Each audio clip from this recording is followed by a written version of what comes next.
Um, it's a really difficult field to get into because there's a lot of competition. What was your first gig in the comic industry? And if you don't mind, what's your favorite character to draw? Okay. Let's start with my favorite character. My favorite character probably to draw whenever people say, hey, could you do a drawing of his Batman, I like to draw Batman. He's not my favorite character, however. My favorite character growing up was Spider-Man, and he knows that. And a few others. We all had our favorite characters, right? And I'm trying to remember what yours were. I can't remember off the top of my head. All right, I'll think of it later. I think it was Colossus. Colossus was one, right? Okay. Well, we all had our favorite X-Men character. Yeah. Then we had our favorite, like, non-X-Men. Daredevil. Anyway. About the industry and breaking in, I broke in at a very early age. I broke in, when I was like 21 years old, which was, only 5 years ago. Oh, stop it! You embarrassed me! You embarrassed me! Yeah, it was a while ago, but at that time, that was a pre-internet world. And at that time, if you were in New York, you could really get, the two big companies were still here, Marvel and DC. For those of you who don't know, DC Comics just packed up and moved out to Los Angeles just a few months ago, so that's kind of odd. But if you were in the New York area and you could hold a pencil and draw decent, you had a shot at getting in the door and getting seen at Marvel. Now, how I got in is probably one of the most amazing stories in the history of this business, because it was a case of aggression and motivation meets opportunity. I had met this fellow who wasn't a great artist, but he had worked for years, a couple of years earlier at Marvel DC, and through him I met an assistant editor at Marvel. And I was a young kid, I was really not that good, but I said, hey, I want to work at Marvel Comics and I want to draw these books and this and that. I said, what do I have to do? He said, well, you call me on Monday, I'll give you a script, and you draw some pages, and then you come up and we'll see what your work looks like. Okay. So he sent me a script for an 8-page Hawkeye story. Do you ever know the character Hawkeye, right? Okay. So I said, okay. It was a really bad script, but I was a young kid, and I just was like, oh man. So I said, what I'm going to do? I'm going to draw the entire 8 pages. I'm not going to do like 1 or 2 pages. I'm going to show them I could do 8 pages. So it took me months, and my teacher kind of helped me, and I did the whole 8 pages. And they weren't that good, but they weren't that bad either. They were like sort of like in the middle. So I called the guy back up, and I said, hey, I'd like to come up. I have my 8 pages. He said, okay. So we made an appointment. So here I am, this young kid. I'm going up to Marvel Comics. I'm expecting to meet Dr. Doom, and like everyone's in costume, you know what I mean? But I didn't have it. But they do have cool artwork on them at the time anyway. So I go up there, and I come in the office, I sit down with the guy off to the side, and I show him the 8 pages. He goes, this is pretty good. They were pencils. I penciled the 8-page story. He goes, these are pretty good. I said, well, why don't you buy it? Why don't you buy it and print it? He said, oh, we can't. We just printed this story about 8 months ago. He said, but I would have. I swear this is a true story. As he said those words, this guy comes walking around behind us. We're sitting at the table, and he looks over, and he goes to this fellow, Kelly. He says, hey, Kelly, that looks like the Hawkeye story that I wrote. It was the writer of the story I had just penciled. And Kelly says, yeah, it is. It's the Hawkeye story. He goes, you guys were supposed to hire this other artist. You paid him or something, and then he never did the artwork. He goes, you're kidding. I thought we published this 8 months ago. He goes, no. So Kelly goes, oh man, we're going to get in trouble if we don't have a story published with this Hawkeye story because of how they, paid all this money out. Guy goes, stay here 1 second. He goes in the office to his superior. He comes out 2 seconds later. He goes, you got a sale. We're going to publish this story. So I was like, I walked in the door like I sold it, And what was really cool, hey everybody, hi. Speaking of Hawkeye, there he is. I'm telling you, right on time, perfect. At the time, Marvel was doing this book called Marvel Comics Presents, and they would have like a superstar. It was 4 stories in one book, and they would have a superstar artist. Remember Barry Windsor Smith? Okay, so Barry Windsor Smith was like a superstar, and he was doing the origin story of Wolverine, which ended up being in the movies. It was called Weapon X. It was like the biggest thing in comics.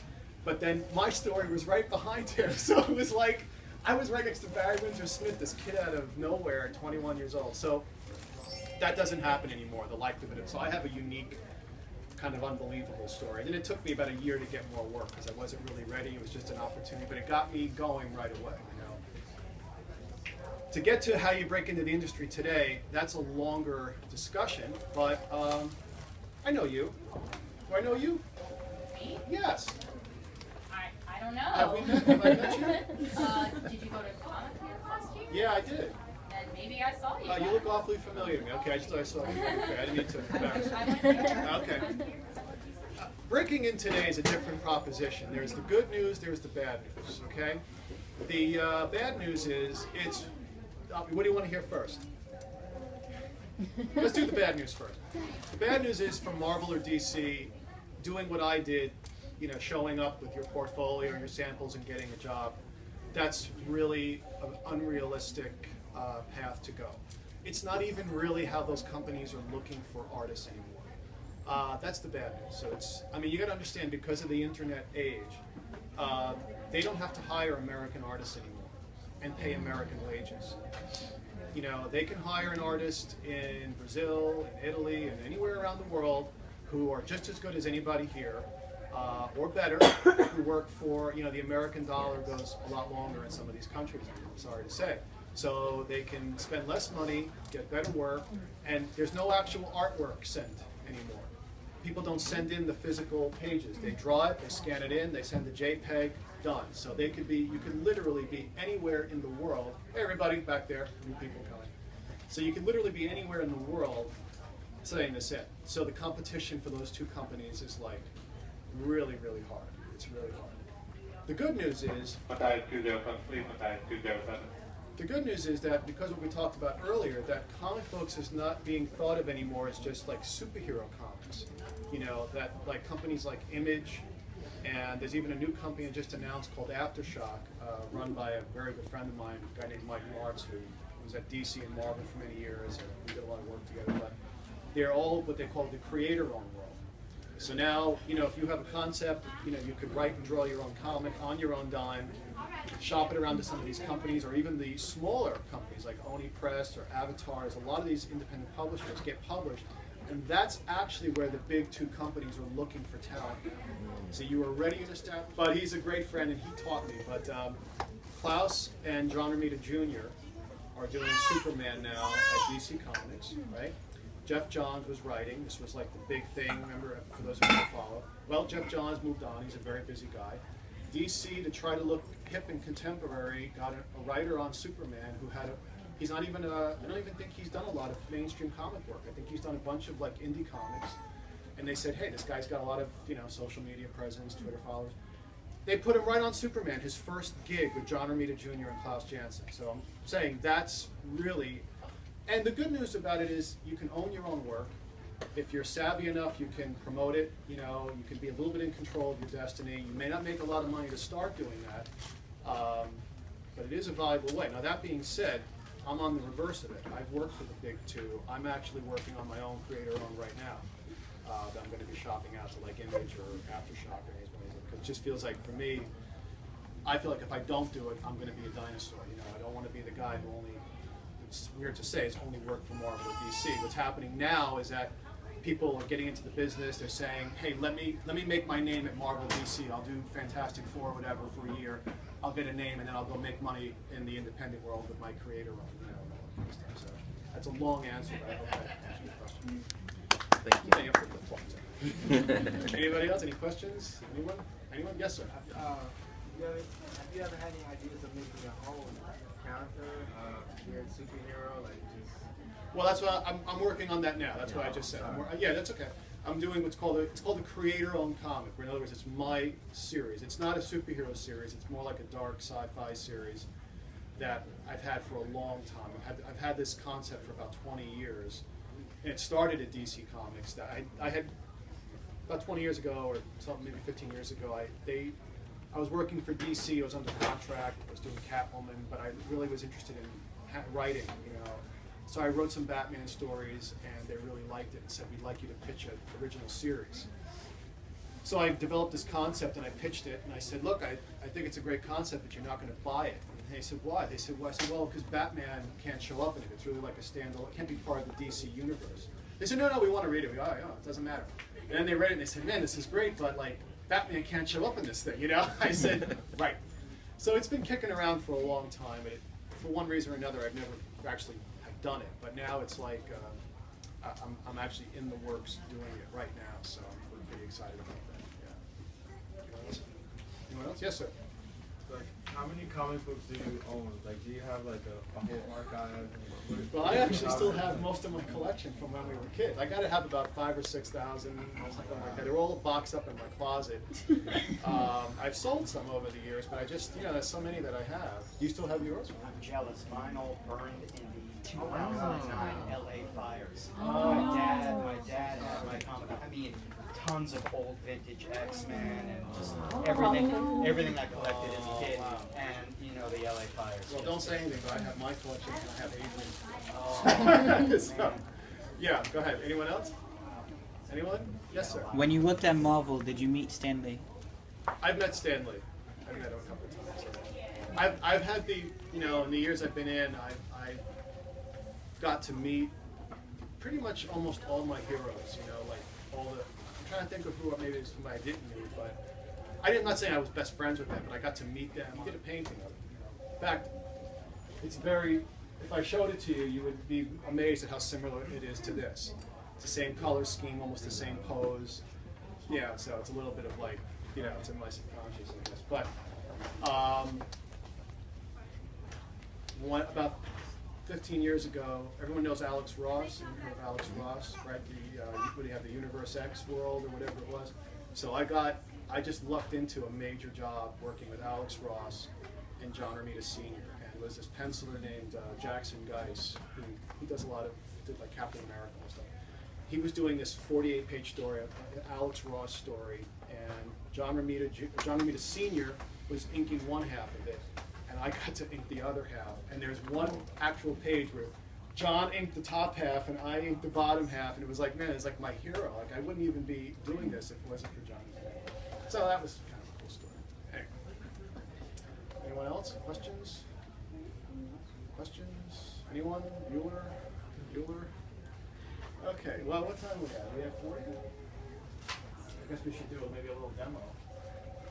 Who wants a demo? Who wants to demonstrate? So let's see. What time is it? All right, 3:25. Let's get started. Do we have drawing supplies for everybody today? They said they were going to supply that. I brought. No, that's not. These are mine. I have paper for everybody. I don't have any pencils. Oh, yeah, here we go. We got some Sharpies. Okay. Let me get it together. Everyone, a round of applause for the lovely Courtney. The lovely Courtney.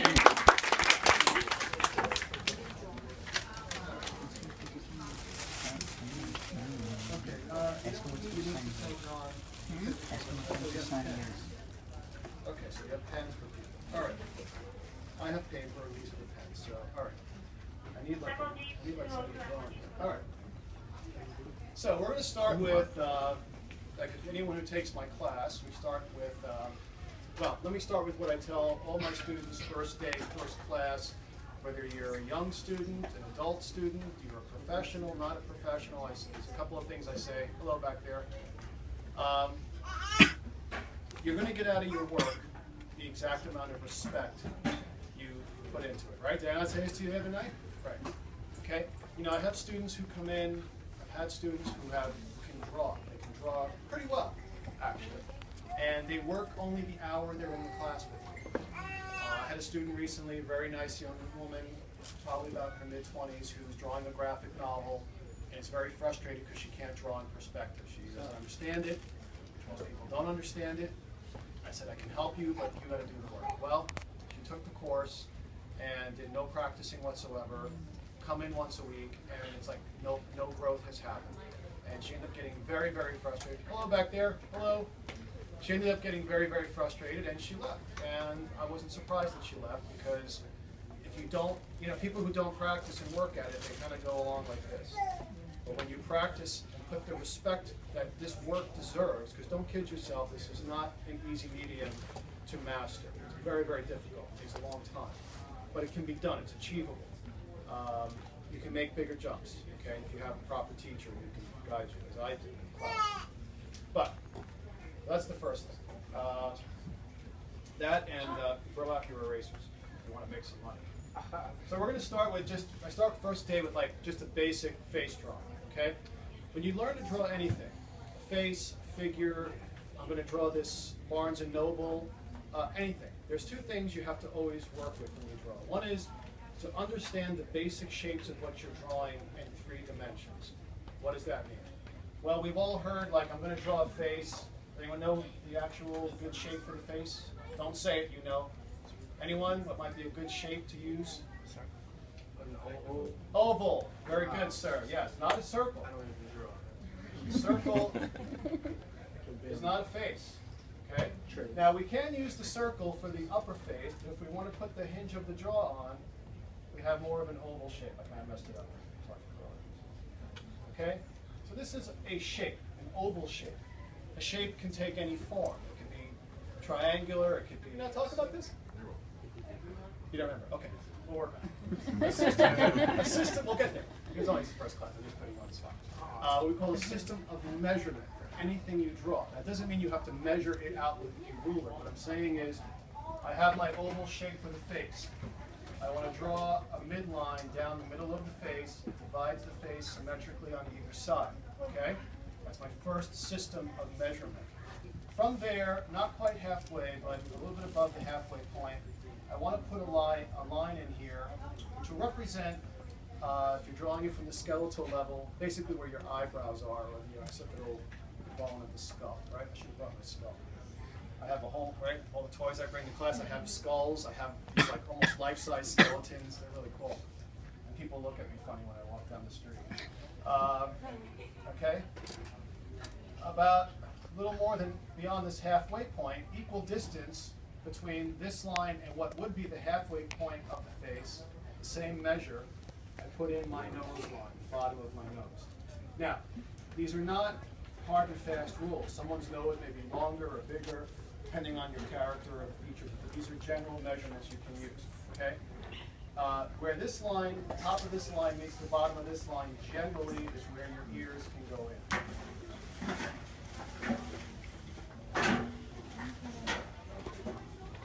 Okay?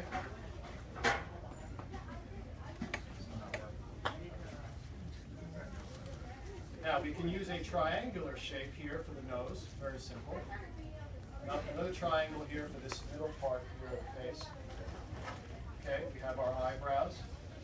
We have our eyes. The measure usually from one eye to the next, so people always say the toughest thing is to get those eyes lined up properly, they're the same size. In the front view, it's roughly the length of one eyeball in between the other eye. And if we use another line down here, we can always line up the eyes. Okay? So you can see that these are just simple systems of measure to keep things in alignment. Yes? When you teach your students, do you use like a grid with lines on it at first? Only for perspective, not for this part.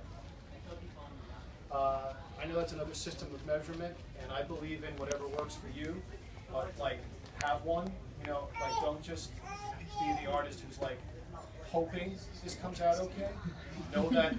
Know that it will come out exactly the way you want it every time because you have a method of working. But for God's sakes, have a method of working. Anyway, the mouth. So then I can take a line from.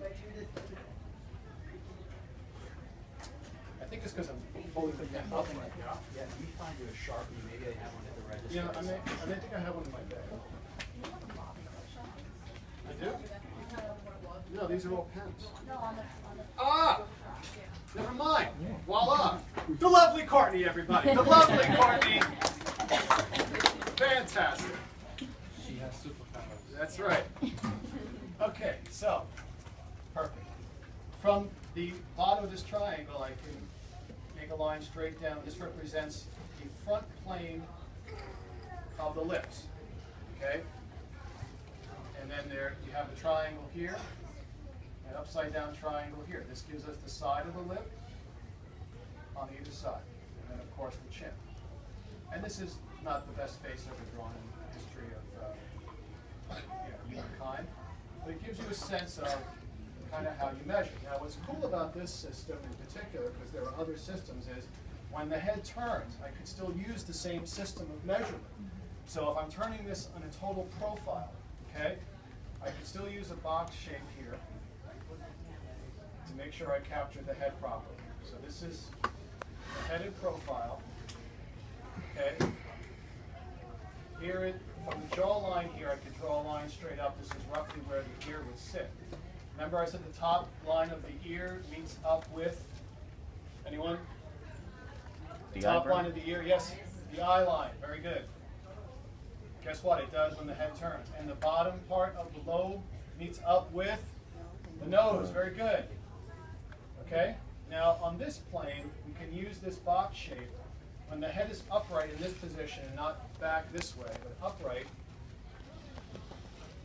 why don't we get some paper? Let's try this really quick. The lovely Bridget Grover has appeared at my signing. Granddaughter of my acting teacher. I have a whole other life in the theater, actually, but a good friend of mine. Hello, Bridget. You want to come up and grab a seat? Come on. Okay, so let's give this a try. We'll hand out some paper, some pens, and we'll see how we do. And then we'll do something else, okay? I have paper there.